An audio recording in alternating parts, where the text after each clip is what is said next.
अस्सलाम वालेकुम। हम कैम्ब्रिज ओ लेवल मैथमेटिक्स की कंप्लीट वीडियो सीरीज़ के साथ आपके सामने हाज़िर हैं और उस सिलसिले में हम ऑड्री सिम्पसन की बुक को यूज़ कर रहे हैं। उसी सिलसिले में आज हम एक्सरसाइज 6.7 देखेंगे जो पिछली एक्सरसाइज के जैसी ही है, उसी से रिलेट करती है, जिसमें हमने एक्सिस ऑफ सिमेट्री या लाइंस ऑफ सिमेट्री देखी थी और उसमें हमने डिग्री ऑफ रोटेशन देखी थी या ऑर्डर ऑफ रोटेशन देखी थी। ठीक है, तो यही दो चीज़ें इसमें भी डिस्कस होंगी। बस ये कि कुछ शेप्स इसमें डिफाइंड शेप्स जो होते हैं वो लिए गए हैं, जो मशहूर शेप हैं वो लिए गए हैं और उनके हवाले से आपकी इन्फॉर्मेशन को कंप्लीट किया गया है कि आपको याद हो जाए कि क्या क्या चीज़ें कैसी होती हैं। तो शुरू करते हैं। पहले तो शेप्स के नाम समझ लें। ये स्क्वायर है, स्क्वायर की सारी साइड्स बराबर होती हैं। ठीक है, स्क्वायर की अपोजिट साइड्स पैरेलल होती हैं, तो पैरेलल की इन्फॉर्मेशन देनी है और इक्वल या नॉन इक्वल की इन्फॉर्मेशन देनी है। ये रेक्टेंगल है, रेक्टेंगल की अपोजिट साइड्स इक्वल होती हैं, सारी साइड इक्वल नहीं होती। रेक्टेंगल की अपोजिट साइड्स पैरेलल होती हैं, यस होती हैं। ये पैरेललोग्राम है, इसमें भी अपोजिट साइड्स इक्वल होती हैं और इसमें अपोजिट साइड्स पैरेलल भी होती हैं, यस। ये जो है वो रोम्बस है, जिसमें सारी साइड्स तो बराबर होती हैं लेकिन और अपोजिट साइड्स पैरेलल भी होती हैं, लेकिन रोम्बस और स्क्वायर में क्या फ़र्क होता है कि स्क्वायर एक ऐसा रोम्बस है जिसके के सारे एंगल्स भी 90 डिग्री हैं, इसके एंगल्स का 90 डिग्री होना ज़रूरी नहीं होता। यही तरह से ट्रिपीजियम होता है। ट्रिपीजियम में सिर्फ एक ऑप्शन है कि कोई एक pair of opposite sides parallel होती है, बाकी कोई भी साइड बराबर नहीं होती। No side is equal, only one pair of opposite sides is equal. ये यूं भी हो सकता है ट्रेपेजियम जो ये पैरेलल होके और यूं बन जाए। ठीक है जी। और ये जो है वो काइट है जिसमें कि दो साइड्स जो कह लें कि two pair of equal sides होती हैं, लेकिन वो अपोजिट नहीं होती हैं बल्कि वो कंजॉइंड होती हैं। ठीक है, और पैरेलल साइड इसमें कोई भी नहीं होती। तो ये तो हमने शेप्स के नाम जान लिए और ये सब इन्फॉर्मेशन पहले से गिवन है। इसे आपको रिमाइंड करवाया मैंने कि ये शेप्स होते हैं जी, ये शेप्स होते हैं। अब जो जो आपको भरना है, नंबर वन, इसमें एंगल्स कौन से होते हैं? जो इंटरनल एंगल्स होते हैं सारे 90 होते हैं, यस। रेक्टेंगल में सारे एंगल्स क्या होते हैं आपको पता होना चाहिए। रेक्टेंगल बनेगा ही ऐसे, पैरेललोग्राम होता है रेक्टेंगल जिसके इंटरनल एंगल्स सारे 90 होते हैं, तो ये 90 आ जाएगा। और सारे अपोजिट एंगल इक्वल, क्या सारे एंगल्स इक्वल हैं, सब 90 हैं। पैरेललोग्राम के एंगल्स 90 नहीं होते, लेकिन ये हमें पता है कि जो अपोजिट एंगल्स हैं वो इक्वल होते हैं। ठीक है, उसके बाद जनाब आपका आ गया रोम्बस।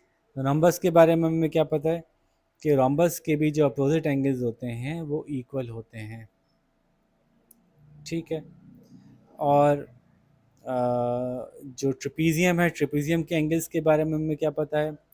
ट्रेपीजियम के एंगल्स के बारे में पता है क्योंकि कोई साइड भी इक्वल नहीं है, इसलिए कोई एंगल भी इक्वल नहीं होगा। नो इक्वल एंगल्स ट्रेपीजियम में है। तो ये चार्ट पूरा करना है बस आपको। यहाँ पे one pair of opposite angles जो हैं वो इक्वल होते हैं। ठीक है, तो ये दोनों इक्वल होंगे। अच्छा जी, आगे चलते हैं। फिर इसमें इंफॉर्मेशन मांगी है डायगोनल। डायगोनल क्या होती है? एक कोने से दूसरे अपोजिट कोने तक खींची गई लाइन को डायगोनल कहते हैं। इसका डायगोनल दोनों सेम होते हैं। स्क्वायर के डायगोनल्स की लेंथ सेम होती है, इक्वल डायगोनल्स, और डायगोनल एक दूसरे को काट रहे होते हैं, bisect each other at right angle, और राइट एंगल बनाते हैं यहाँ पे। अच्छा जी, आपके ख्याल से जो रेक्टेंगल है उसके डायगोनल्स भी क्या इक्वल होते होंगे? जी, चूँकि राइट एंगल पे बने हुए हैं, सारे एंगल्स सेम हैं, तो इसलिए इसके डायगोनल्स भी की लेंथ भी सेम होती है। और लेकिन चूँकि ये देख रहे हैं, आप गौर करें, इसकी लेंथ अलग अलग है, यानी लंबाई अलग है और चौड़ाई अलग है। तो अब ये लाइंस एक दूसरे को 90 डिग्री पे नहीं काट रही होंगी। ये वाली साइड एंगल छोटा होगा और ये वाला एंगल बड़ा होगा। तो हम ये लिखेंगे यहाँ पे कि equal length of diagonals, equal length of diagonals but they do not bisect at right angle. फिर ये कौन सा शेप है? रोम्बस। रोम्बस के जो आप देख लीजिए, रोम्बस के डायगोनल्स जो हैं वो इक्वल लेंथ के हो सकते हैं, तो रोम्बस के डायगोनल इक्वल लेंथ के नहीं हो सकते। ठीक है, बनाने हैं, आपको बना के दिखाना है। इसमें जो जो इन्फॉर्मेशन नहीं है वो बना के दिखानी है। तो रोम्बस यहाँ पे बना हुआ नहीं है, तो आपको रोम्बस बनाना है।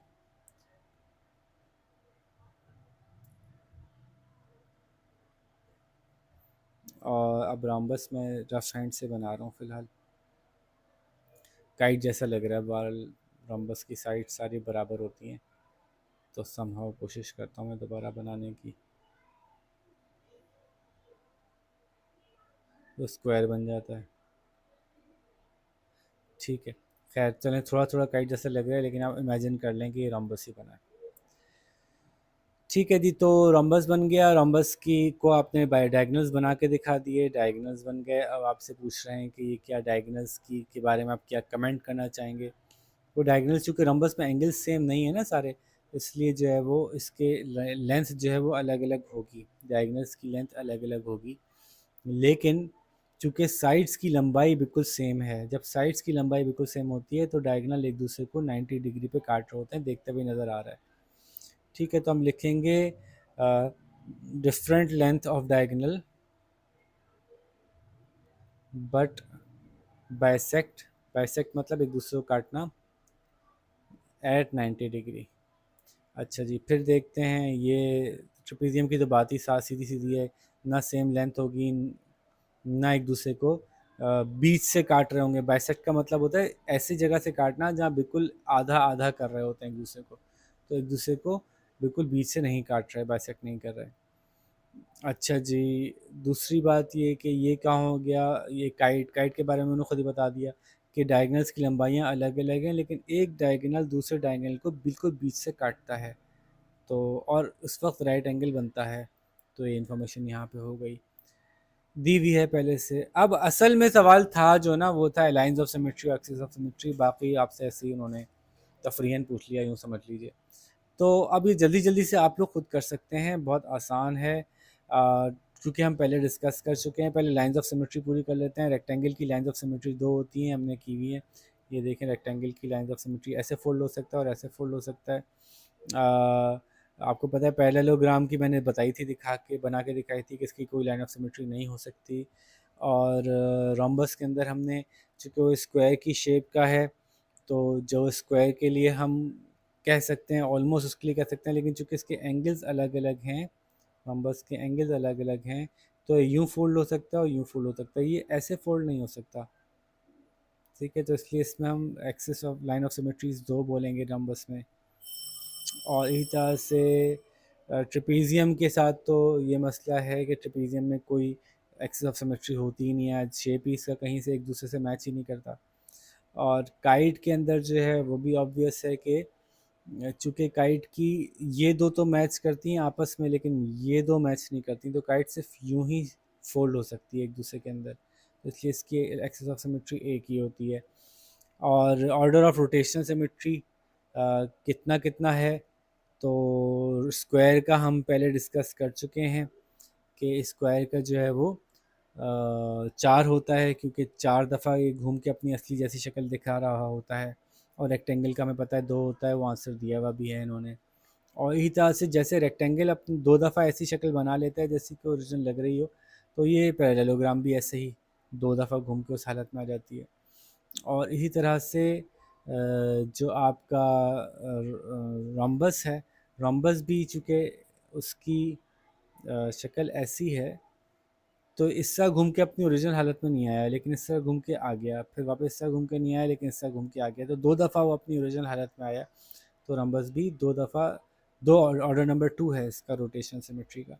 तो पूरा ही देखिए मैंने चार्ट फिल करवा दिया, लेकिन ये फिल मैंने पूरा इसलिए करवा दिया कि जब आप पास पेपर्स कर रहे होंगे तो ये इन्फॉर्मेशन आपके लिए इंपॉर्टेंट होगी। इसको समझ के फिल कीजिएगा, जो कुछ मैंने समझाया है। अगर समझ में नहीं आ रहा हो तो पॉज करके बाद दोबारा सुनिएगा, ठीक है। तो ये कंप्लीट कीजिए, तब तक मैं 6.8 बनाता हूँ। अपना ख्याल रखिएगा, अल्लाह हाफ़िज़।